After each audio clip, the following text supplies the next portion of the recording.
take from my bed to the floor? 5, 6, 7, 8. Will today be rough or will today be great? 9, 10, 11, 12. Lately I've been going through hell. 13, 14, 15, 16. Today's the day. Are you coming? Are you I'm sick of being normal, I'm sick of being average, I'm sick of being mortal, I'm about to be a savage. I see a lot of things that I want, I will have them. I got a new mindset that I just established. I'll march through the cold with the nails on the pavement. I'll shovel that coal just to get out the basement. My story will be told, helping others make changes. I'll be so bold, they will watch in amazement. Am I gonna face it? Am I gonna chase it? Am I gonna start over? I keep waiting. Time is limited, quickly fading. Get my mind right, it's my time to take it. Am I gonna face it? Am I gonna chase it? Am I gonna start over? I keep waiting. Time is limited, quickly fading. Get my mind right, it's my time to take it.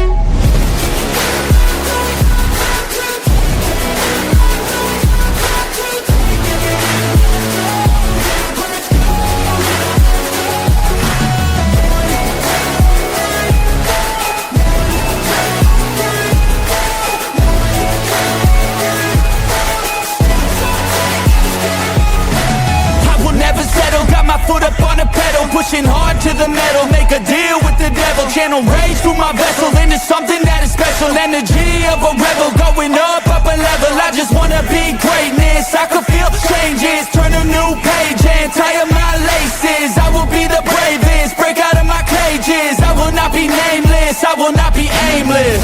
Am I gonna chase it? Am I gonna start over? I keep waiting. Time is limited, quickly fading. Get my mind right, it's my time to take it. Am I gonna face it? Am I gonna chase it? Am I gonna start over? I keep waiting. Time is limited, quickly fading. Get my mind right, it's my time to take it.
Nothing can stop me.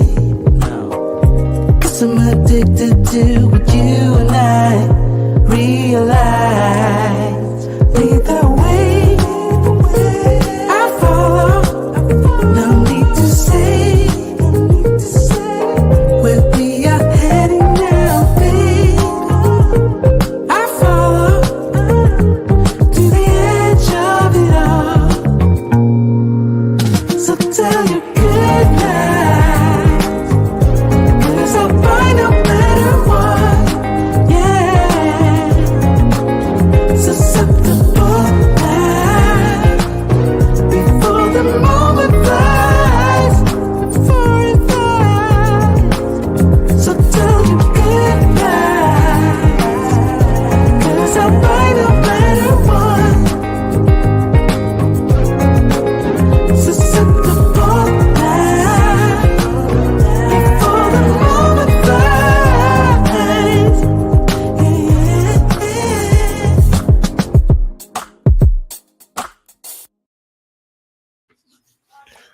What's going on, everyone? What is going on?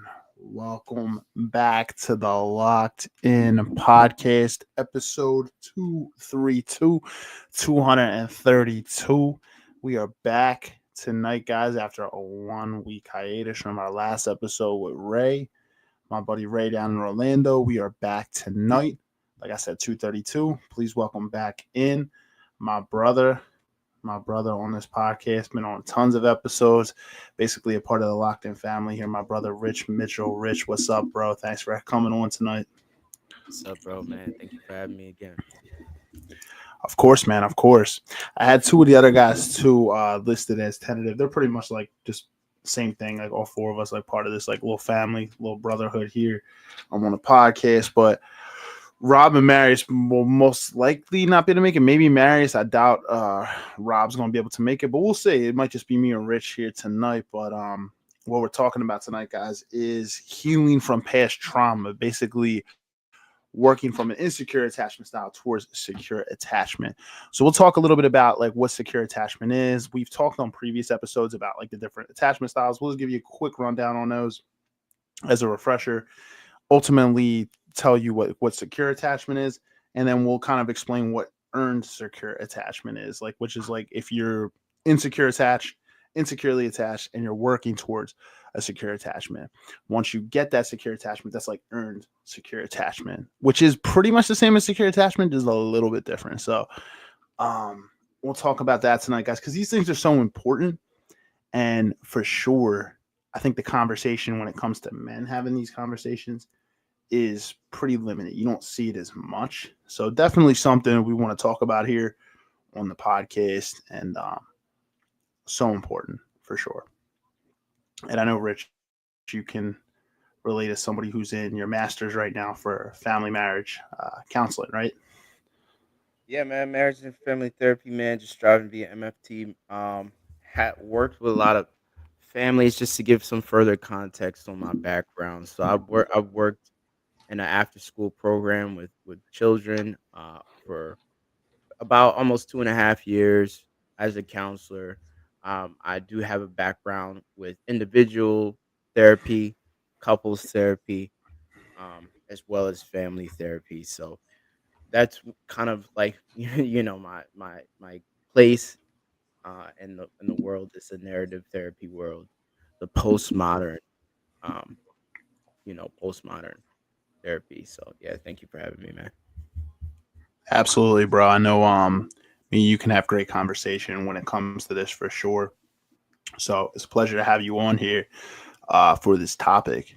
No doubt about it. And then Tuma Warrior Media, aka this is our guy Zach. I call him West Coast Zach. My guy Zach Round out here. What's Zach. up, brother? Said, hey, what's going on? What's going on, bro? Yeah, I see you're doing big things. By the way, Zach, if you come on this podcast, Zach actually just dropped a book that he released out there. So he has a book released, man. So I'd love to get you back on the pod at some point, man, if you want to like promote that, man, talk about it, man. So great stuff. I saw that on your Instagram. Yeah, let's go, man. All the brothers are doing big things, man. I love to see that for sure. Yeah, guys, I'm sure you guys have seen Zach on prior episodes. Great guy. And Zach, your Broncos are killing it right now, so Yeah, man. You got us a few weeks back, man. Humbled me. I know, man. I know. I was like, damn, they came to Philly and they had to come back on us, man. So, I like to see it though, man. Different teams, right? So, yeah. So appreciate the support, Zach. Thank you, man. Yeah, guys, we'll hop into it. I just want to give the opening credits as always because I'm excited to get into this topic. So, guys, if you're watching on YouTube and you're not already subscribed, you know what to do. See that little subscribe button that's to the left. Hit that little subscribe button. You'll see that little notification bell right above it too. Hit that to turn those notifications on because we release new content every single week related to either personal development or sports. A lot of it is personal growth. If you like that sort of thing, you'll like this type of content. So hit that subscribe button and hit the like button too. It really, really helps us out if you like what you're watching. If you're watching on Facebook, I'm assuming you're already part of the community in order to watch the episodes. So for that, I do say thank you. but still hit that like button. It really, really helps us out with the algorithm. If you're watching on Facebook or YouTube, again, comment below. YouTube, I can throw your comments on the screen. Facebook, I have it monitored up over here, so I can read your comments out loud. Due to meta privacy concerns, I can't put your comments on the screen on Facebook. So if you want your comments on the screen, just flip over to the YouTube channel. And that being said, guys, sit back, relax, and enjoy the podcast. See Zach got a comment here too. He said, for sure, let me know when, and oh yeah, go Broncos. Yeah, man, we'll definitely talk more behind the scenes, man. See if we can get you back on here throughout the calendar. We have the next few episodes scheduled and planned out, but man, we'll definitely get you on here before the end of the year. Get you on here and we could talk. Yeah, man, I'm an Eagles fan, but I'll still root for your Broncos on the West Coast, man, in the AFC. So hey, maybe it's the Eagles Broncos Super Bowl. We'll see. We'll see, man. All right, guys. So secure attachment. So basically, I'll break down real quick I don't even need notes for these. Just the 4 main attachment styles. 3 of them are insecure. 1 of them is secure. The secure attachment style is called secure attachment. That's what it is. The 3 insecure attachments are, you have anxiously attached, which anxiously attached kind of means, if you look at it from, it's somebody who relies on someone else in like a codependent way, right? You kind of need somebody else's presence. So we'll form it in the way of a relationship or a caregiver, right? Like say like you grew up in a household where, you had a parent who left. You kind of have that fear of abandonment, right? It kind of makes you want to kind of cling on to somebody as a partner, like in a codependent way, anxious, like you constantly need their energy. You constantly need their reassurance. That is anxiously attached. Now, if you look at dismissive avoidant attachment, it's the other end of the spectrum. So dismissive avoidant people are also considered insecure attached, just in the opposite way. They basically fear intimacy. So how there's fear of abandonment in an anxiously attached core wound, there's a fear of intimacy with avoidance. Like, so if you're dismissive avoidant attached, you value your independence, but you value your independence not necessarily in a healthy way. You value your independence over everything. So when things get close, you're going to push people away because you avoid, you don't want to, and they're not big on conflict, not big on accountability. There's a lot of different things that kind of go into that, but that's like that other end of the spectrum from the anxious side where they really, really crave that connection. Dismissive avoidant, I'm not saying they don't crave connection, but they really, really push it away. They struggle with vulnerability and they struggle with intimacy. They just struggle when things get too close. It's kind of like makes them freeze, like fight or flight. So just understand it's like anxious on this spectrum, and then you got the avoidant on the spectrum. Now there's a third one too, and this is the middle ground. This is like a pendulum swing. You got a bit of the anxious and you got a bit of the avoidant, and they kind of clump together, and it's called either fearful avoidant or disorganized attachment. This is more of like the less percentage of people have it, but it is a real thing. And it's people who they kind of crave that, and they crave the intimacy, but then they also push it away. They fear it too.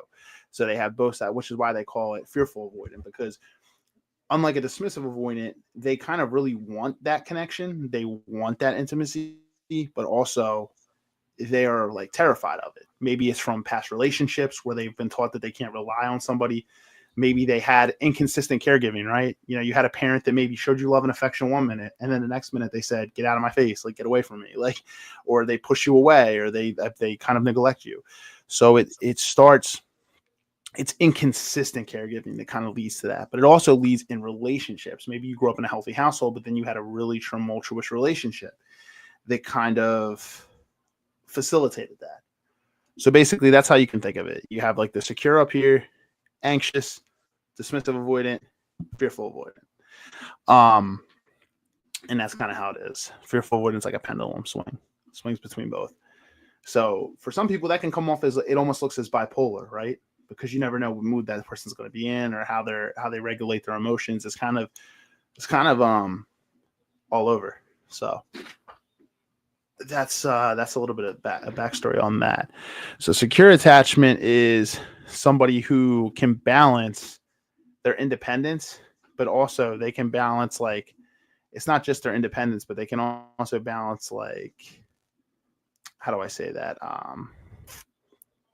They know how to establish healthy boundaries. They can be independent, but they also know how to balance that with connection, right? Because too much independence is actually a bad thing. Like if you're never spending time with your partner, and you're in a relationship, like that's not healthy. Like there needs to be a balance in order to build something. So both ways, and so basically, all right. So I'm gonna break down. Let me see. I have my thing here. I want to have my notes because I definitely needed notes for this one, even though I know a lot of it based off. I just want to make sure I have everything right. And also, guys, I always put the disclaimer in the promo, but I do want to say, me and Rich are not like licensed psychologists or psychiatrists. Rich is studying, for his thing, but I'll say, like, if you are in need of any type of serious professional help, I always will advise you to consult a licensed professional when it comes to anything. I always like to put that disclaimer in here. Everything that I'm speaking on tonight is just based off of research or personal experience. So I give you guys that. So my notes here. Let's see. One thing I will say, just to go off of what you're Sure, man. explaining. I'm in. Yeah. So, I do fully agree, man. The best, type of attachment style is the one that's going to be more conducive to a healthy balance. So I just wanted to throw that in there. Everyone, my recommendations and my studies and everything that come together, I'm very close to my license, but I will never claim it until I get it. But balance is the key word. Is you always want a healthy balance. You don't want too much of this or too much of that. And so I really like that you added that little part in there. Yeah, and that's how you can look at it, right? It's not too much like if you're looking at like a scale. If you have the anxious side, it's a little bit too much of that. It's going to tip left. You got a little bit too much of on the independent side, on the dismissive avoidance side, it's going to tip right. And I guess if you wanted to say the other two, like maybe they come together in the fearful avoidant, but it's going to still push it down. It's too heavy. I Yeah. don't know. It's too heavy, so it's going to push it down. Like because you got too much of this and too much of that. But secure is like that balance. Like it has a healthy balance. See, like fearful avoidant, it's not healthy. Like when you look at it, it's yeah, it has both sides of it, but it has like more so the core wounds. Like it's not healthy. Like it's more so like they fear abandonment, but then they fear closeness. Yeah. It's like whereas a securely attached person, they don't fear either of those things. That's They know what you how to call accept both of those things. that's what you call What's unhealthy that? balance. Right there is an unhealthy Yeah. balance of the things that are Yeah, it's not a healthy balance. It's more so you're bringing in the core wounds, but you're not bringing in the healthy habits. Like it's you're bringing in the core wounds. So, what is secure attachment?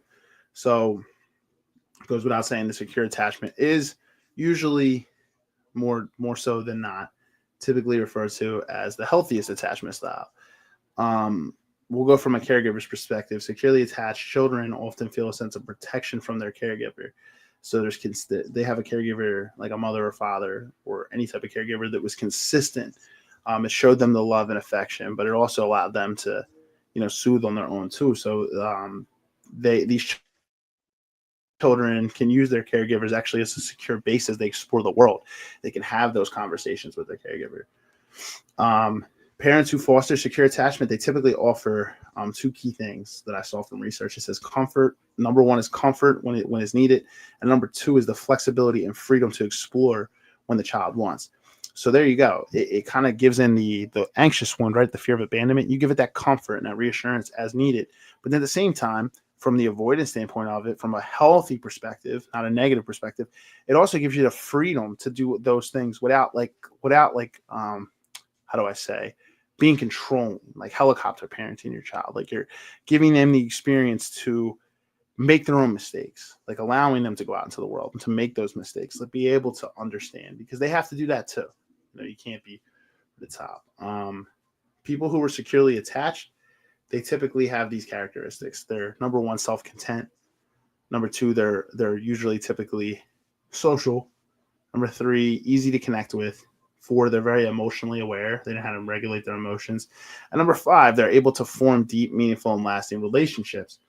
Um, we often store our early attachment bonds in our minds as mental representations of what we believe a loving relationship looks like, which is why this manifests in our friendships. This manifests in our connections in general, and this, most importantly, it reflects in our relationships, in relationships that become deep, like with a partner. um because say you're an anxiously attached individual, right? Let's just say from a friendship perspective, you might cling on to your friendships even if those friends aren't technically healthy Right. for you. They Right. could be toxic friends, but you'll still be the friend that goes above and beyond while getting nothing in return, right? And there's people that can take advantage of that, and that's just from an anxious perspective. Or say if you're an avoidant, you could not prioritize your friendships at all. You might not spend any time with them, and like you just completely ignore them, and it's kind of like very one-sided. So it manifests not just in relationships, guys, but it manifests in friendships too. And I would also say relationships with family members, or just in society in general. Like, so relationships are a big one though, because relationships require you to be the most vulnerable, right? Because that's the person that you're gonna, when you're in a relationship, typically that relationship is much deeper than, I'm not saying friendships aren't deep, but the relationship that you're gonna have with your partner, it's like another level of intimacy. It's another level of vulnerability. And that is why a lot of people who have insecurely attached wounds, they struggle in relationships. Whether you're anxious or you're avoidant, they struggle for sure. Yeah, That's why man. I say, I agree. It's another level of intimacy because you're making a whole well, a lot of the goal is to make another family with this person, whether that includes children or not. You're still adapting your livelihood to theirs. So there's a system, right, that has to be made, right? You two together have to be open and intimate enough to start a new system that's going to work for you both and whoever else you decide to add to that system. So I completely agree, Steve. It's different yeah, level of intimacy that I would argue, man, even with some current family member. I mean, like you said, and this is, obviously common sense, right? Like that person who you're with, they're gonna turn into your family. They become your family. So it's only right that, and on top of that, they're gonna live with you. You know, we're looking at a typical situation. Um, so you have to learn how to survive with this person, to grow with this person. If it's healthy, you're gonna be in a state of growth together, and learn how to adapt in that manner. So yeah. exactly, exactly. It's just like that's why I say it's another level of vulnerability for sure, because that's the person you're going to spend, if you're going to take that relationship to the next level, marriage or whatever have you. That's going to be the person you're going to be spending the majority of your time with. So naturally, vulnerability comes with that. I mean, you can have surface level connection with somebody, but I do feel that can go on only so long. It can go on years, but I think at some point, an emotional bond is built, or is going to eventually be forced to be built. And if you don't have the mechanisms to, be able to navigate or to work through that, um, it can be really challenging for sure. Yeah, Uh, man. Tough times always expose yes, people who they may feel they have a connection. They may feel like they have a lot in common, but none of that matters if you can't navigate some of the tough times, right? Some of the situations that are, what entails in life. Think about some of the curveballs that some of us are thrown on a you know annual or biannual basis, of maybe a passing of a family member.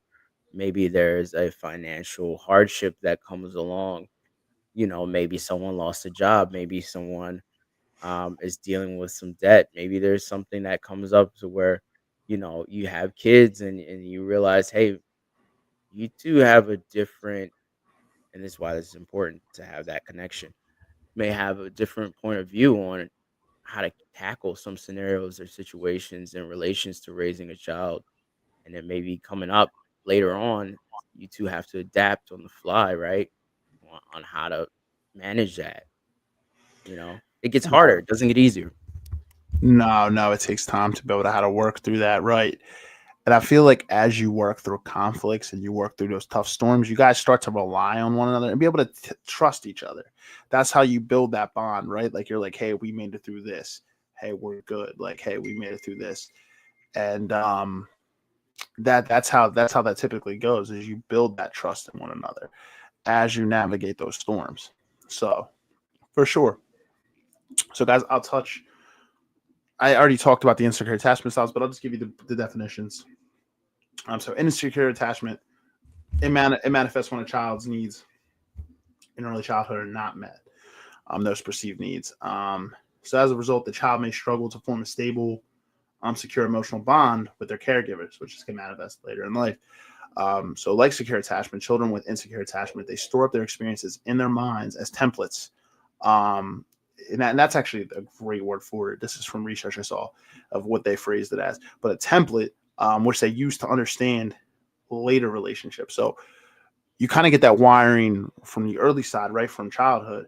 If you have inconsistent caregivers, parents, aunts and uncles, grandparents, whatever, adopted parents, you take that, and that's a template of what you perceive as what healthy love is, or healthy affection. It's what you're used to.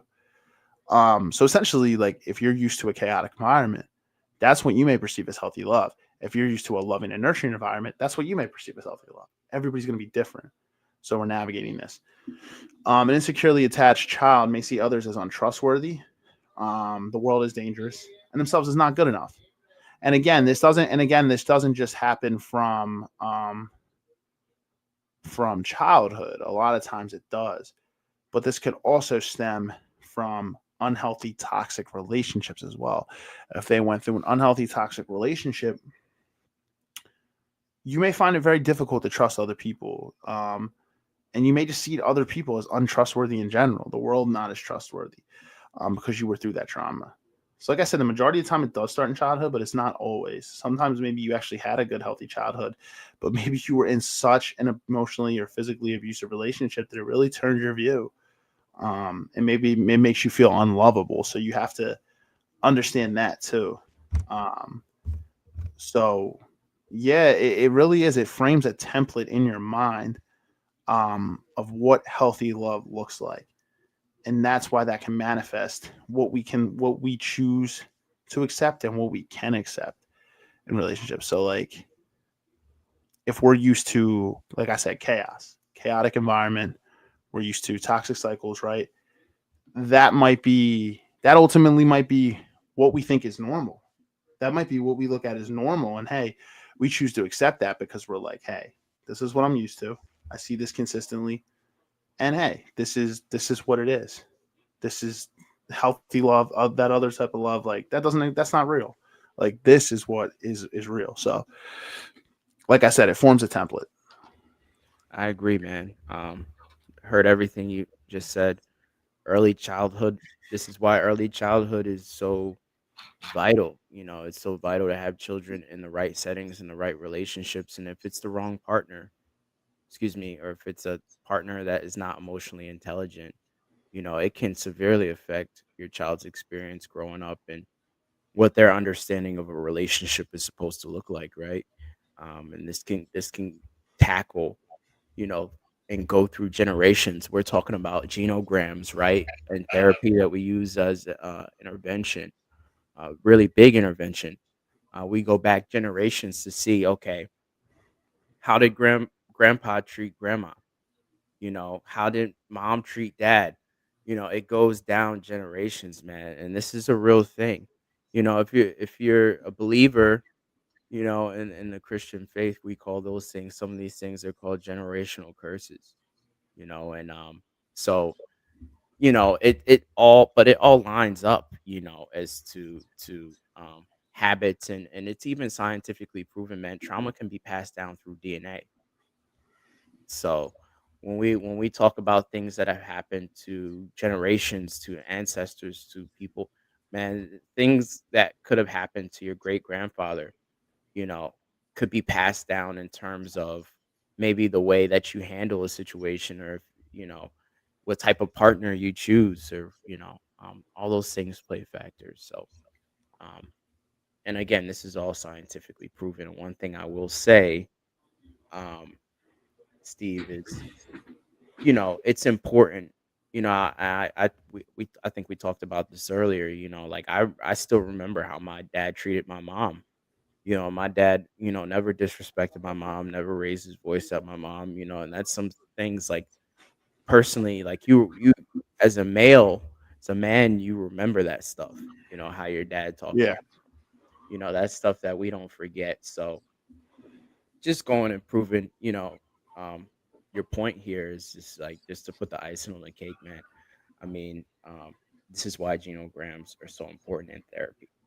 Is because trauma is passed down. But just like trauma, how trauma can be passed down, good memories and good habits can be passed down too. And this is why a Yep. healthy partner is important, right? That's why if you can break the generational curse, you can form the foundation and you can pass that down to other generations. And that's critical. I love that you said that, because it's so true that trauma is passed down. So that's what I'm saying. Like, if your parents say were dismissive towards you, it's more than likely that their parents were probably dismissive towards them too, right? They grew up in an environment where their needs were dismissed too.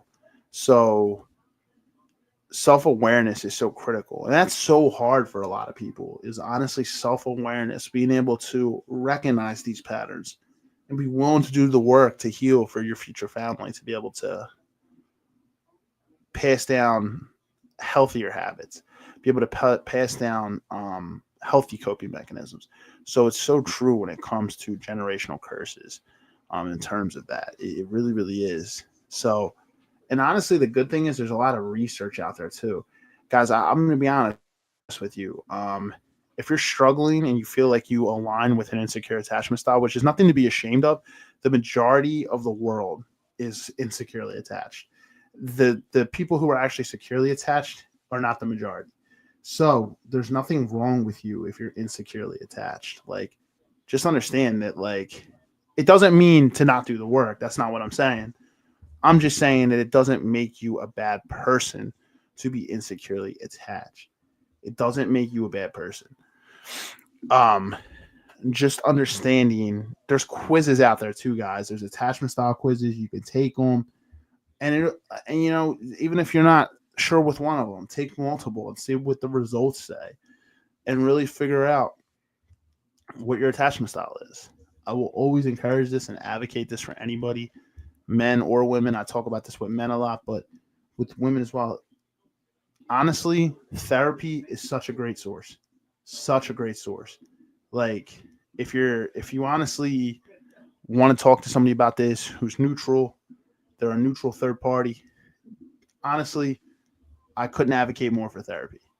Like, I started going to therapy August of 2024, so about 15 months now, a little less. Um, and I will always advocate for it because it is so beneficial. Um, and you go as often as you need to. Maybe you only need to go once a month, whatever. But I will always advocate for it. So therapy, there's workbooks out there that you can do, towards attachment style. There's actually a really great YouTube channel, guys, with this woman. Her name's Thais Gibson. And there's a YouTube channel called the Personal Development School. It's on YouTube. She is a former fearful avoidant, so she has worked towards secure attachment. But there's a lot of resources out here, guys. That's a big one. Like, that channel's big. But she does this thing called the Personal Development School. It's like a whole thing. But a lot of resources out there, guys. Just look into them. We want to break these generational curses. Look, and everybody's trauma is different. It's not linear. So, really taking the steps to understand your trauma first and then being able to work on it. That's critical. Yeah, man.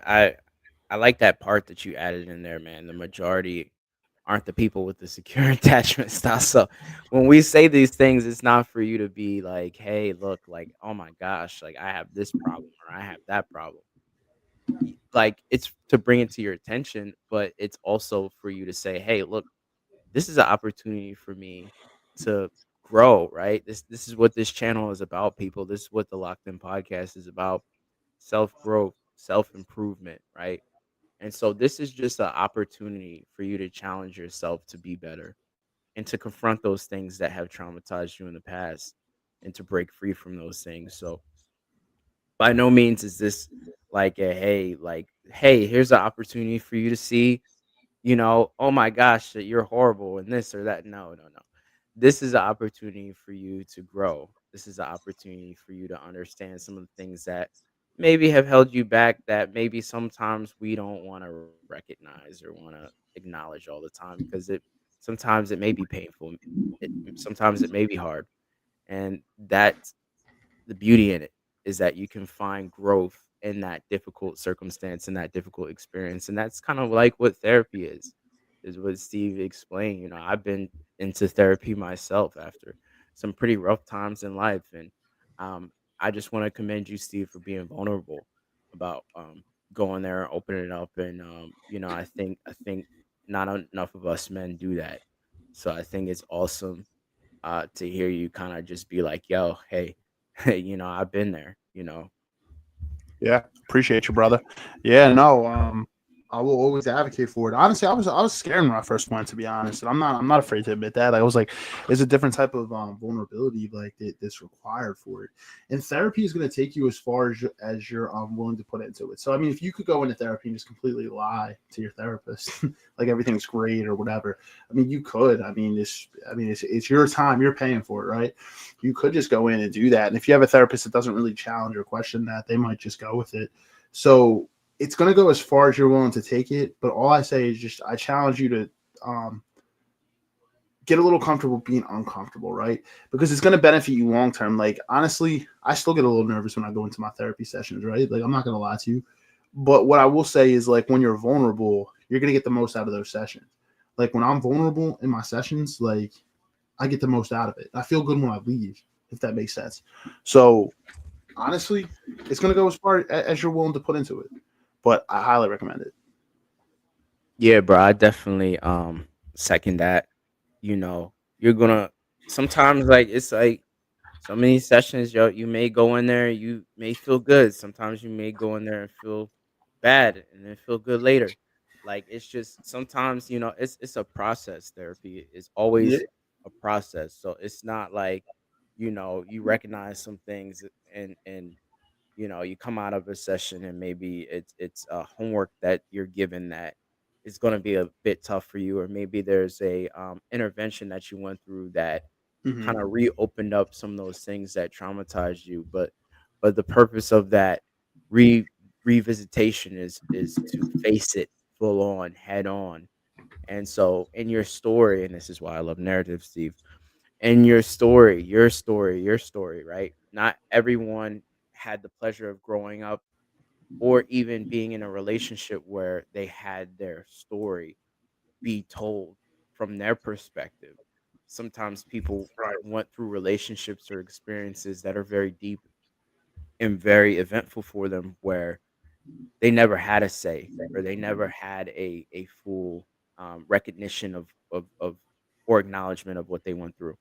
And I think N- yeah, narrative is that say, hey, look, you can reclaim your story, you can reclaim your narrative. And I also love solution focus because it tackles problems head on as well. But narrative is great for people who have been through trauma, been through abuse, been through things where they didn't feel like they had a voice. And you can reframe these things into you being an overcomer, right? We're not a victim, we're an overcomer. And that is just an example, of abuse is just one example. But narrative, you can put your spin on it. Absolutely. Absolutely. You get to frame it. So like you get to frame your story. Your story doesn't end like if you're insecurely attached. It doesn't have to end there. Honestly, it's about so give me one second. It's about What action do we take from here to heal from this? So it's you get to choose your narrative. Your narrative might be something today, but it could change, tomorrow. And I agree with Rich that when you go into therapy, there could be some sessions where everything really is going really, really well in your life. I've had sessions like that. It's like, hey, everything's going well. You know what I mean? I don't have a lot to complain about, but we'll still talk. Hey, what's going well? And like we'll talk and like everything. But there's also sessions where you're not feeling like great, right? And it's how it is. Life. So to be honest, life is not all sunshine and rainbows all the time. Not everything is always great, and not everything's always bad. You know what I mean? All I'll say is God is good. So even when you're in a tough situation, God's gonna you know put him at the forefront. He will. He will always be there no matter what. Um, so, guys, I wanted to break down earned secure attachment and what I have on that. So it's a little bit different than just regular secure attachment. So earned secure attachment is when a person experiences early insecure attachment, right? You start in the insecure space. Maybe you had neglectful caregivers, inconsistency, and eventually develops secure through healthy later relationships. So you can start out with insecurely attached, and then you could develop a secure attachment. So in simpler terms, it means someone with earned security has the early experiences of an insecure attacher, but many of the later outcomes of a secure attacher. Earned secure attachment style basically it does look very similar to secure attachment, but a person with earned security may have a positive sense of self. Sorry, I'm stumbling on my words here. A positive sense of self, comfortably share emotional bonds with others, they will feel very content around others, experience few fears about acceptance from others or feelings of loneliness, and they'll be able to show a healthy, this is what Rich was saying earlier, the key word balance, show a healthy balance of intimacy and independence. So you get the intimacy of an anxious attacher and the independence of an avoidant attacher. So there's that balance. The key distinction between these two is what I'll break down here is that people with earned secure attachments typically had difficult early attachment experiences. Whereas so that's where you can recognize the difference here. Securely attached individuals, they probably grew up in a household where the parents were stable, they were consistent, they provided them that loving and nurturing, but also gave them that independence. So they probably had that from childhood. That's a typical secure attacher. Whereas someone who has earned secure attachment, they probably grew up in a chaotic household with inconsistency, but then later on in life took that self-awareness or had healthy relations. Maybe they had a healthy relationship that taught them what a securely attached relationship is like, and then they did the work on themselves to heal those wounds. So that's earned secure attachment. That's the key difference, guys. So remember that. Usually it's typically an earned secure attacher started out insecure, worked their way to secure. Secure attacher was probably always securely attached. There's the difference. Yeah, man. I agree. It's all about the foundation. Um, Yeah. so secure attached, usually when you're looking at family traditions that are positive, that are healthy, right? Growing up with parents that are, you've had a good example of how they treat each other. You have a system, a stable family system in place, and you've grown up with that, and that's been a consistent thing. And so in your head and in your understanding of relationships is all based off of consistency and healthy habits. So that's a good thing to have. And if you haven't had that, that's okay.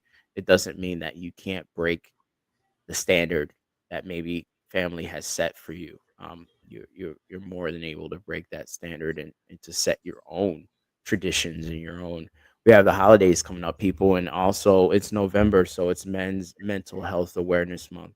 So I think that it's important to in this time, especially us men, I think it's important for us to focus on healthy habits, stable relationships, and keeping those people in our life and appreciating and acknowledging those people in our life who have been consistent and stable, um, and also prioritizing our mental health in situations where not so stable. Yeah. Definitely. Definitely. You have to prioritize that. If you're not prioritizing your mental health, that's where a lot of this also stems from, right? We're not prioritizing that. So I just want to go through some of the tips, guys. Personal experience and research, like things I've jotted down. But how do you? So you might ask, okay, so what steps can I take to work towards a secure attachment if I'm insecurely attached? So one of the first things you can do is to work on your self awareness. So understanding your patterns, observe your thoughts, your feelings, your behaviors around relationships, and don't judge yourself too harshly when you're doing it. Honestly, don't judge yourself. Just be honest with yourself and understand what your thoughts and feelings are around relationships and your beliefs. That's how you understand your patterns, number one. Number two, you want to identify your triggers. So recognize the situations and interaction that cause you to either feel anxious, avoidant, or insecure in general. You want to understand what those triggers are. And then once you understand that, you'll be able to, we'll later get to the point where we navigate through that. And then examine what your core beliefs are. So what I mean by that is reflect on your past experiences, especially your childhood ones, or maybe toxic relationships that may have shaped, or just these toxic or healthy relationships. It doesn't just have to be toxic. Keep saying toxic. It can be healthy too. That have shaped your relationship beliefs. So, if you grew up in a healthy household where mom and dad were showing respect and love to one another, you might believe that's how a healthy relationship looks like. And that I would say that I would agree with you. But if you grew up in a household where mom and dad were not respectful of one another and they did very disrespect each other, were not respectful, it's probably what you believe is the norm. And that's okay. That's your wiring. That's what you've seen. But it's like, how do we understand what healthy actually is and what it's not? So number two, I would say, practice emotional intelligence and emotional regulation as well. One of the ways that you can do this is you can journal. You can write down your thoughts and feelings to help better understand them. You can use mindfulness and self-soothing techniques, engage in deep breathing, meditation, other calming activities to manage those really, really intense emotions, right? So when you start to feel an intense emotion coming on from whatever, a trigger or anything that's coming on, take that time to practice a little mindfulness or take the step aside if you have a moment. Connect with your passions too. So pursue activities that love and build internal self-worth and confidence. You want to do activities that you love that will build your confidence, right? Things that are going to help build that self-esteem, build that self-worth in you, because that's going to make you feel empowered, right? That's going to make you feel good, especially when you're insecurely attached, you typically have a lower sense of self-esteem. And it's understandable. I feel like a lot of people struggle with low self-esteem. I even have in my life too at points. So 100%. You want to focus on activities that are going to help empower that for you. So those are the first two that I have. So it's practice emotional intelligence and emotional regulation and developing self-awareness. Do you have anything to add, Rich, before I dive into Yeah, I that? was just gonna address the and don't be embarrassed to communicate or to talk to other people about maybe like some insecurities. I think we all have them, like you said, man. I think, we're living in a society where it's very particular about weight, very particular about how someone should look, right? Very particular about how someone should be.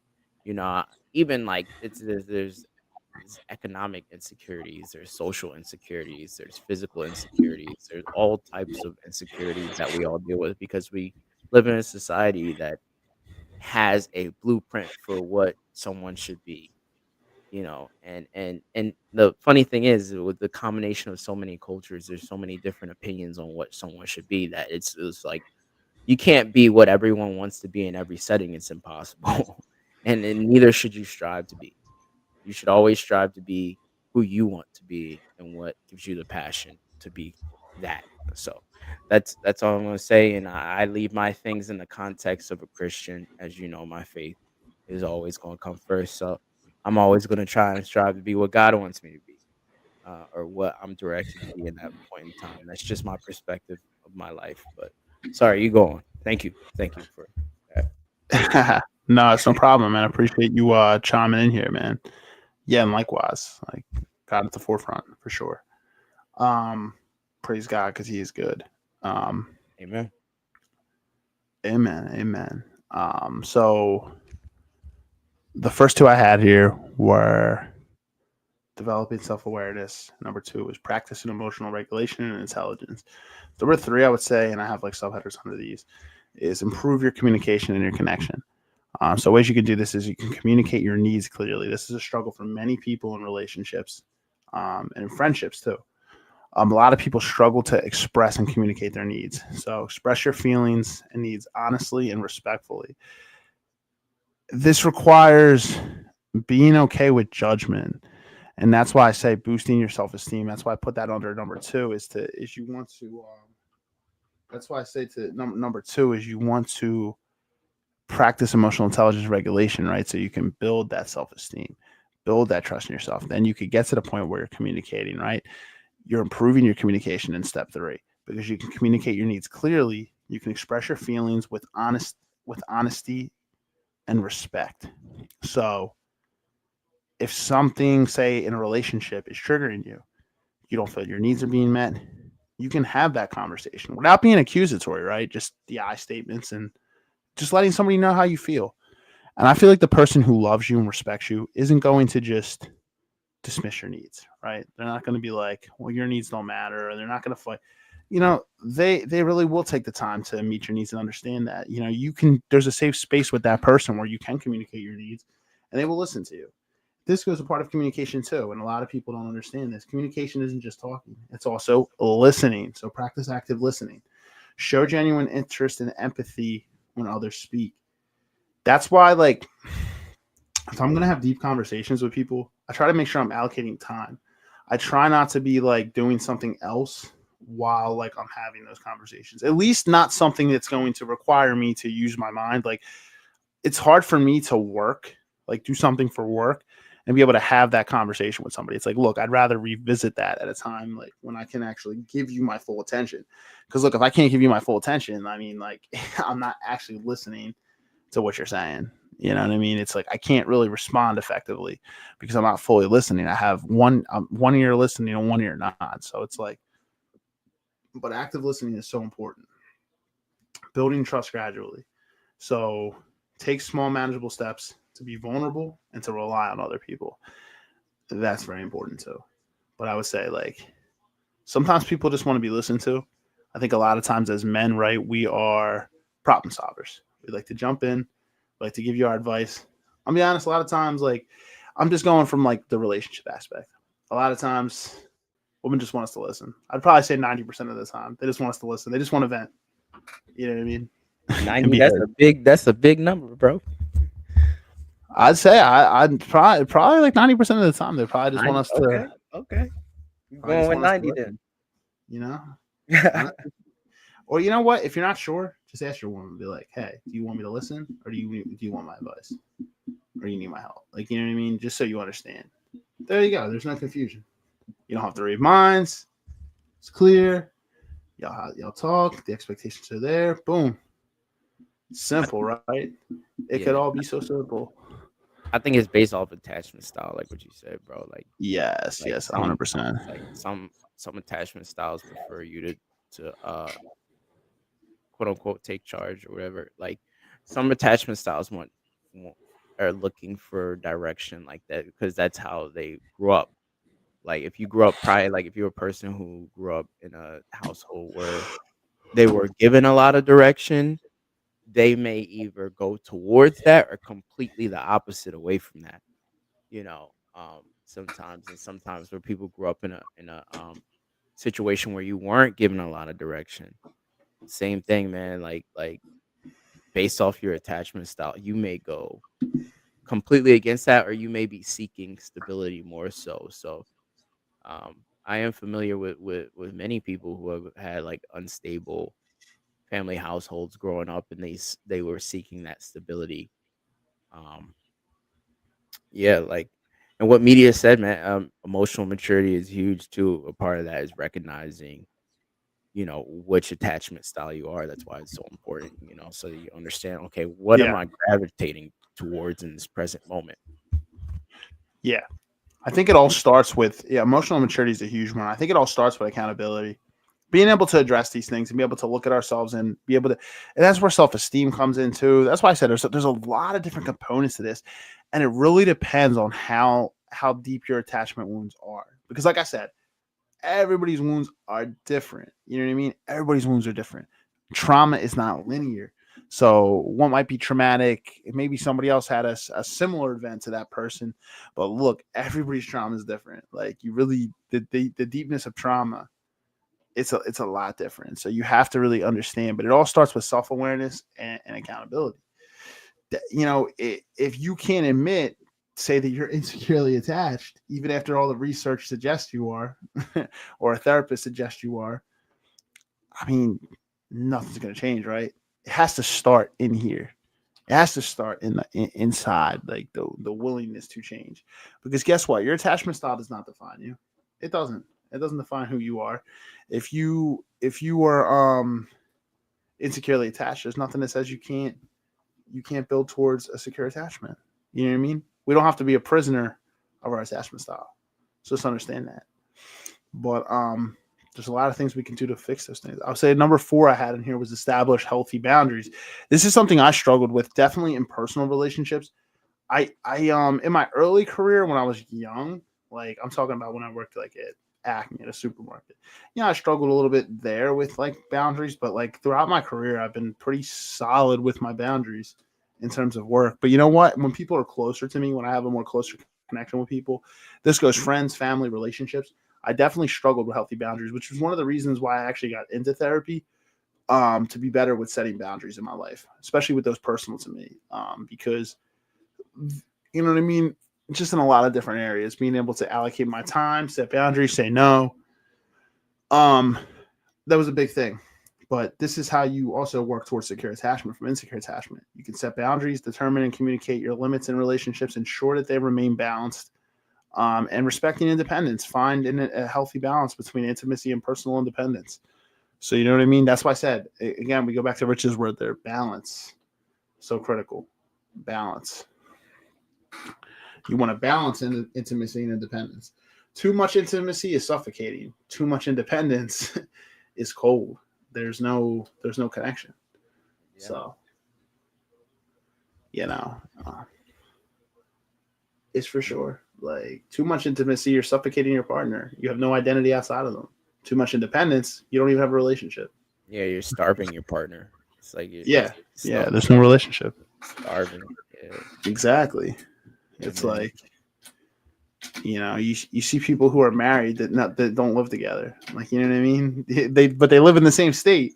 There are people in those scenarios. They don't live with their partner. Like, you ever hear of those scenarios? Like where people are literally married, they live in the same city and they just live in different homes, and they Yeah, do it intentionally. Like, I understand if like you guys came from 2 different homes, like say you both have kids and like you came from 2 different homes, but eventually, like, how do you? Eventually, you're going to move in together, right? You're still going to, somebody's going to sell their house or somebody's going to do, and they're going to move in together.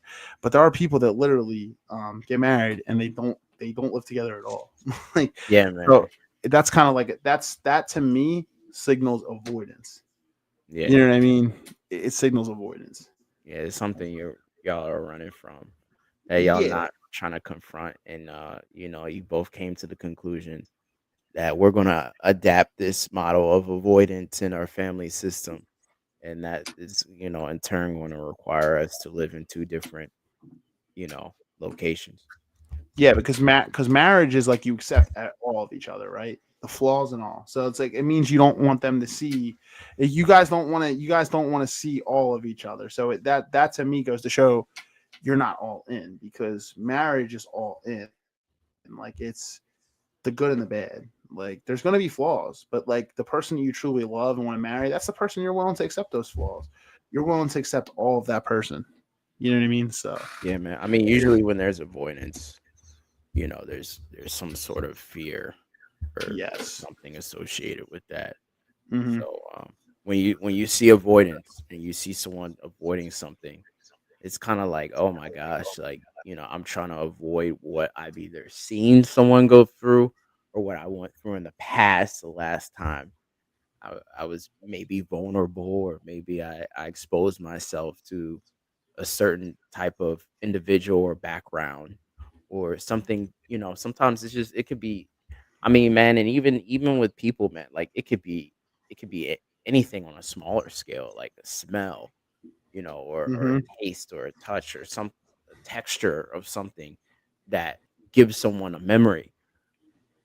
Our brains register things and our brains read these things. And I think that goes into relationships as well. I think we would be Yeah. foolish not to think that the way that our brain registers things, um, in terms of, the five senses, that it doesn't also register things in terms of social interactions or relational interactions, in terms of affection. What was my definition of affection in the lenses of what I've seen my parents, you know, do. You know, Right.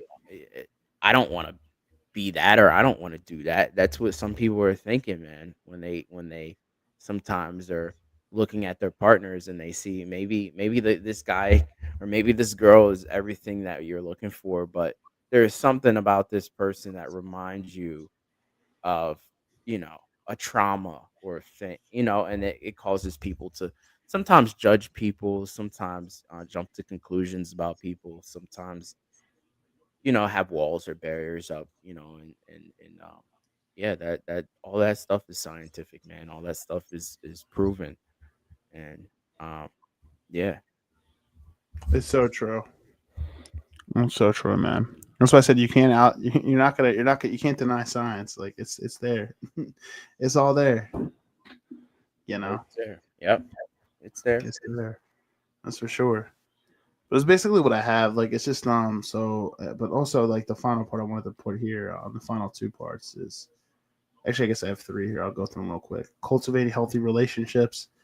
So that's after, and you improve your communication, you establish your healthy boundaries, the self awareness, and you cultivate healthy relationships, right? You seek secure connections. Surround yourself with people who already demonstrate these qualities of secure attachment. And then be consistent and reliable. Build trust by following through on your commitments, right? You want somebody to be consistent and reliable with you. Well, you got to do the same thing. Number six, I would say seek professional health, right? So that's why I was saying I was advocating therapy. Consider therapy. A mental health professional can provide guidance and help uncover these negative patterns. Explore workshops and books, right? That's why I was saying personal development school on YouTube. There's books, there's attachment workbooks that you can work through. Educate yourself about attachment theory and secure relationship dynamics. So if you grew up in those unhealthy dynamics, understand that like there's research and there's books out here that can teach you what actual healthy love is. So there it is, in black and white. You can learn from that. And number seven, throughout this, what I would say is during this journey, be patient and compassionate with yourself. Expect setbacks because you are not. This is not just going to be linear. Moving towards secure attachment, it's a process, and there may and will likely be some relapses along the way. And then, just practice self-compassion for yourself. Be kind to yourself. Learn as you learn and grow through this journey. You're doing a great thing by working on this. And it's not easy. It's easier to fall back into your patterns, right? Your negative patterns. But the harder part is to face this. So you should be proud of yourself for the journey that you're on as you work towards this. Because it's not easy. And guess what? It's not your fault. You didn't choose this if it came from childhood or an unhealthy relationship. This was something that fell onto you. So be patient with yourself. God has a plan for everybody. So there's a reason you're going through this storm. And I know in terms of a storm, a lot of people go, well, I don't want to hear that right now. And I understand that. Like I get it. What do they say? God gives his toughest battles to his toughest soldiers. Well, there's a lot of people that go, well, this little soldier's tired. and I empathize. I really, really do. I do. Tell me about it. I do. It's not easy. But at the end of the day, if you can overcome this, you're going to realize that there was a reason behind this. It taught you, and breaking generational curses in general are not easy. They're not. But it betters your bloodline going forward. It betters others around you. Like there's a reason. Yeah, your family can build off that too. Your even your Yeah. friends, man. I'll even like it's not even outside of your family. Like people can see that change from afar and wonder, like, okay, like what happened, like what is going on. Just like people see negative change, people can see positive changes and be like, hey, like what did you do, or like, you know, kind of like how did you tackle this? You can help other Right. people, your experiences. Right. So don't, I don't, no one be embarrassed. Even if it is your fault. Sometimes it is our fault, and even if it is your fault about what you're going through or trauma or something where you felt like maybe you ran back to this person, not to say like not victim blaming or anything, but like there is some element of sometimes we go back to the things that we know are going to hurt us, trying to be trying to have hope, or trying to believe the best and see the best in people, and sometimes it backfires. And there is an element of that is our fault, but you know what, there's a there's a beauty in owning up to it. There's a beauty in recognizing that it's not your fault in the sense of how someone treats you. That's their control. That's you're controlling the things that you can control in your life. And maybe there was a bad judgment on their part of doing what they did, and maybe there was a bad judgment on your part of going back to it. But you know recognizing that and understanding, hey, listen, sometimes bad things happen to good people, and that's a part of life, you know but how you tackle it is gonna mean everything. It's Right. gonna mean everything. It definitely will, man. It definitely will. That's why I say you're not you're not your pet. You're not your attachment style. You are the action you're gonna take moving forward, right? That's what it shows. And that's the thing. We all have the ability, and like I said, everybody's trauma is not linear. So it might be harder for you than it might be for somebody else. That's why I say through this process, you have to have compassion for yourself. Not everybody has a village behind them too. So I understand, that's why I say if you don't, therapy is important. And then focus on building secure connections. Like if you see people around you that are secure, like secure individuals, focus on building connections with those people. You can learn from them through this process. That's for sure. 100%. 100%. I think that's important, man. Like, I just think, um building off of the positive, because it's like sometimes we have a tendency as humans to see the negative and what's going wrong in life, and what the struggle. And sometimes the struggle is the thing that gets the most attention, because the struggle affects us the most. um Mm-hmm. you know like I'll let you know, growing up, my parents went through a struggle, during a recession, and this is my transition, right? Growing up young, growing up in private school, and then having to transition to public school in Philadelphia because my parents couldn't afford private school anymore. And public school in Philly, if you know anything about Philly, public school in Philly ain't no joke. So, I had to adapt to the public school. I had to adapt, to moving Georgia, moving back. I was in a constant state of adapting to new environments. And it's kind of how our brain works, is our brain is constantly taking in new environments and new feelings, and new emotions and new situations. And so Right. we have to be used to, and this is what I always admire about what you constantly say, Steve, is like we've never really arrived. We're in a state of constant growth, so it's good to acknowledge where you are and be grateful for yourself, and what you've done so far, where you've been so far, and the growth that you've had so far, and to understand, hey, listen, I got some ways to go, or I have a lot of more things that I want to do in life.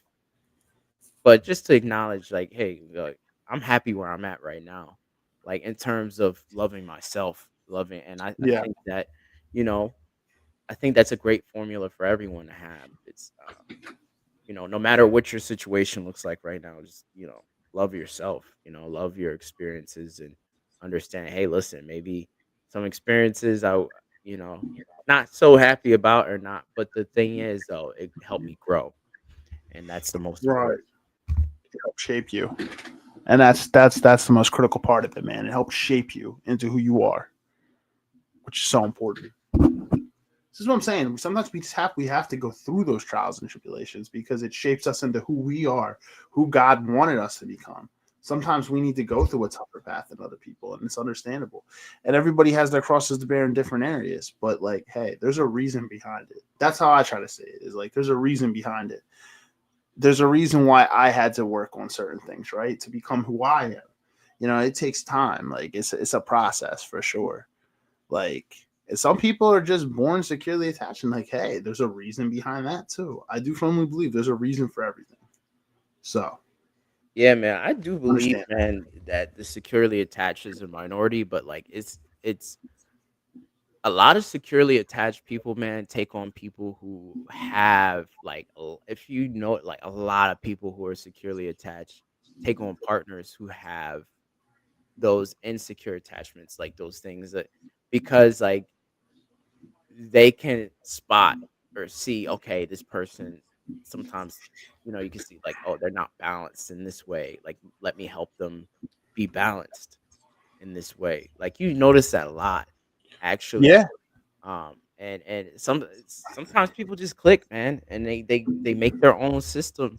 Like sometimes people heal like with each other, yeah, together. If that's that huge. yeah, That's very, very true. I was gonna say, securely attached people can help insecurely attached people heal. So like, but the thing is, the insecurely attached person also has to be willing, right, to do the work too. It's not like an end all be all. Like they can't just fix the person, but right, they can help guide them.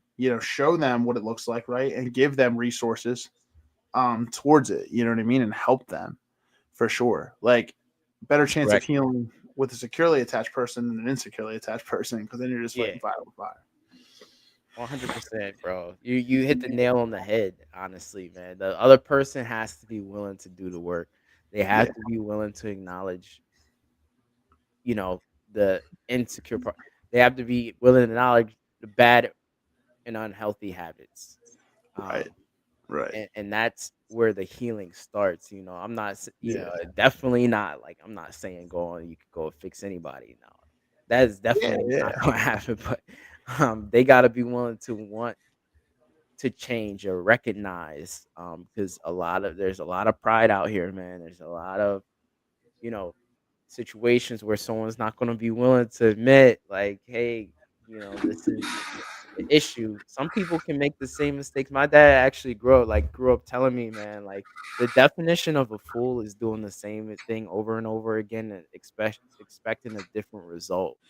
Like you can't do the yeah. same thing Literally, you did when you were a teenager or a young adult in your 30s going into your 40s and expect anything to be any different. And that's I think it's even so then it's true. not too late. It's never too late to change those habits and to try doing something different. You may surprise yourself. It may surprise you. That's what I'm saying, man. Yeah, Yeah, no, it's the definition of insanity, doing the same thing over and over again, expecting the same result. Literally, that's the definition of insanity. So it's like if that's not working for you, why don't you change the roadmap, change the trajectory? You know what I mean?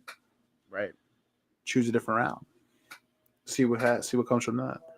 Yeah, when I say fix people, I don't mean like fix them. Like everybody's a human being at the end of the day, right? It doesn't mean people are bad people, but I mean like fix their attachment wounds. So it's like, yeah, you can have a supportive partner, and that's great. That helps set a stable foundation. It's like, but as long as the other person is willing to do the work too, hey, you could really build something out of that. Um, and like if you've had, like that's what I'm saying. Like it just, we're all different, so we're all working towards things, and we're all. I feel like we're in a society. I always say this: where trauma is triggering trauma. So it's like you may have never been traumatized, and then another person traumatized you. That person traumatized someone else. It's like a cycle, right? It's a domino effect. And I Yeah. feel like we're all out here triggering each other. Oh, You know that's what I mean? wild. Yeah, that's so true, bro. That's It why kind of everything's is. so sensitive now. It's like, Yeah, man. It's we're all just learning and growing, man. It's like that's why I say have patience and compassion for people too. While having boundaries. While having yeah. boundaries. You can set healthy boundaries and have patience and compassion for people. But yeah, man, it's a journey, guys. It's a journey. Yeah, So don't get if you got canceled, bro. Saying anything on here, and it's like, well, I don't believe that, And it's like, bro, it's like, okay, like you can have your own opinion. It's okay to have your own opinion, but I'm just gonna have my opinion too. and that's Yeah, gonna be okay. You know, is that yeah. so? There's I nothing think wrong with anybody's opinion. We're all entitled to it, right? We're all entitled to an opinion. exactly, Nothing man. wrong with And that. yeah, This I think cancel culture stuff is crazy, man. it's crazy, man. Like it's like you know, we do have to watch how we filter what we say. 100%, I agree. But on the same note, Ah, you do know, that, bro. I'm gonna speak how the hell I want to speak on this play. you gotta agree to disagree, man. Like me and you, we don't agree on everything, but we agree to Nah, disagree. You feel me? Like if it's hundred something that percent, 100%. is like we're not gonna, but we know we're not gonna agree on everything. That's kind of weird if you agree with somebody on everything. Yeah, Um, we get in disagreements. We get in disagreements like all this. Like, yeah, there's been bro. quite a few times we get in disagreements, man. But it's like at the end of the day, it's like we try to understand where each other's coming from, and it's like, hey, okay. And even if you don't agree with that point, it's like, hey, we agree to disagree, right? Yeah, exactly. It's You true. know, it's the beauty in being different. You know, I don't think everyone should think the same or be the same. I think that takes kind of all the uniqueness out of the world. So I definitely think, everyone should have their own style. Everyone should have their own vision, and I think that's what brings out the beauty in the world, man. And even though, we sometimes we compare to like some of you, maybe if it's any young ladies watching, maybe you may see your girlfriend who probably just got married and you like, I'm at this point in life, we're at the same point in life, and I'm trying to be there too. Or I'm, not exactly, I feel like I'm behind a little bit on where I want to be, right? But like, is that really through the filter of you acknowledging and appreciating where you are in life right now? Or is that through the filter of you looking at someone else? And that's what we have to acknowledge is the hard truth. Do I look Right. at other people too much? It's like, God woke you up this morning. God, for all intents and purposes, you could be in a hospital bed right now. And even if you are in a hospital bed right now, you're still listening. You're still here. It's a lot of Right. people that aren't. You feel me? So um just acknowledge and be grateful for some of the little things, man, because I think sometimes we're not, you know, present in those things, and that's what trauma takes away. To hit your point home and to hit this subject home, man. Why this subject is so important for y'all and us is because the trauma will take away years of your life. You won't be able to live years of your life fully enjoying it because of the trauma that was, impacting you socially, emotionally, culturally. Yes, there's cultural trauma and how people grow up. And it closes a lot of doors for people because they don't want to they don't really want to tolerate anything that's similar. Or they sometimes we cut people off or shut people out who show us something that is similar to that. I'm not saying open up to everything or everybody, but what I am saying is I think everyone deserves a chance to be heard, at I least. agree. Yeah. Exactly. Everybody wants to be heard and understood. I get it, man. 100%. Yeah, I think it was a good episode, man. Do you have anything to add before we close out here? I guess tonight, man. Before we close out. Nah, man. I think I got I think I got my 2 cents in, man. Yeah, Thank you man. for explaining and breaking everything down. That's probably the last thing I'm gonna just have to say, bro. I appreciate you. You broke it down intricately. You were able to put it into a summary, and so thank you.